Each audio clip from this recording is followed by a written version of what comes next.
comment ce brigand a-t-il été sauvé sans le baptême? Alléluia. Merci beaucoup pour la question. Et c'est une question très valide, c'est une question qui arrive souvent, mais la réponse est très simple parce que très souvent, quand nous regardons la Bible, nous avons tendance à mettre au fait les évangiles dans le Nouveau Testament.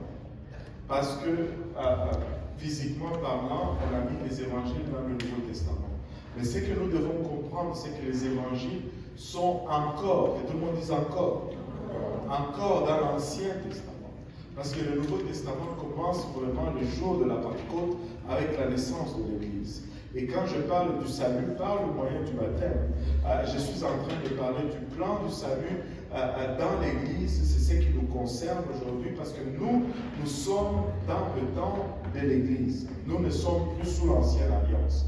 Sous l'Ancienne Alliance, lorsque Jésus était à la croix, c'était encore sous l'Ancienne Alliance. Et ça, c'est la première raison. Deuxième raison, deuxième chose à considérer dans ce passage-là, premièrement, il n'a pas dit, il a dit, je te le dis en vérité aujourd'hui, tu seras avec moi où? Dans le paradis, ou au paradis. Le paradis n'est pas le ciel. Le paradis, c'est un lieu sur terre. Ça, c'est la première. L'autre chose à considérer. Et là, on était dans l'Ancienne Alliance. Et tous les justes dans l'Ancienne Alliance qui mouraient, ils étaient captifs du diable, même s'ils n'étaient pas en enfer. Ils étaient dans un lieu de paix, dans un lieu d'attente. Mais ils étaient toutefois captifs parce que tous avaient encore leur péché et que le prix de leur péché n'était pas encore payé. Jésus n'avait pas encore versé de son sang. Même s'ils étaient justes, mais ils avaient été Abraham, on l'appelle le père des justes, mais Abraham a menti combien de fois? Bon, on ne va pas faire le jugement d'Abraham ici. Donc, le sang n'était pas encore versé. Jésus n'était pas encore mort. C'était encore l'Ancienne Alliance.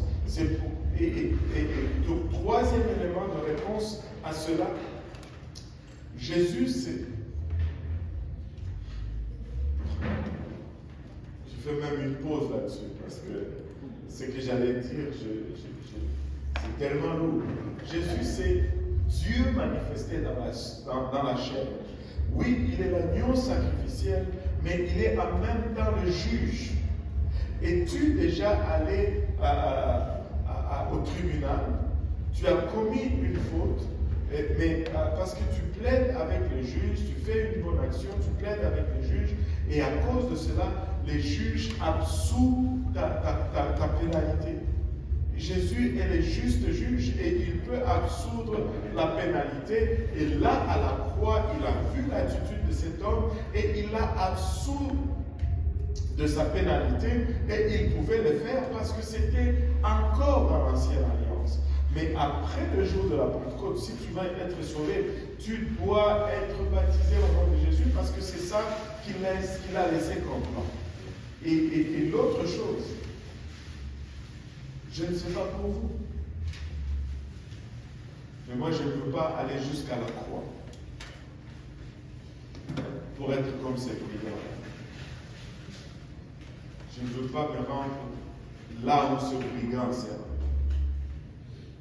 Pas du tout. Et donc, bref, la réponse c'est que c'était dans l'Ancienne Alliance et que Jésus, étant le juge, il pouvait absoudre cette personne.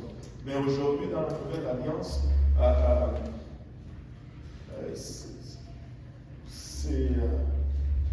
tu ne vas pas croiser Jésus pour qu'il te dise aujourd'hui tu es sauvé. Paul l'a croisé. Qu'est-ce qu'il a dit à Paul? Rentre dans la vie, on te dira ce qu'il faut que tu fasses. Amen. Et c'est ça le plan du salut aujourd'hui. Ouais. Tu sais, je voulais juste. Tu sais, je voulais juste ne pas donner trop d'éléments pour ne pas perdre même le sens de la réponse dans beaucoup d'éléments. Et tu sais, nous avons l'Ancien Testament, le Nouveau Testament.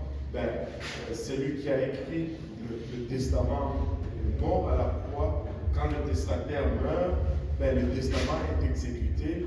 Une fois que le testament est exécuté, c'est fini. Il devient nullifié. Et c'est ça.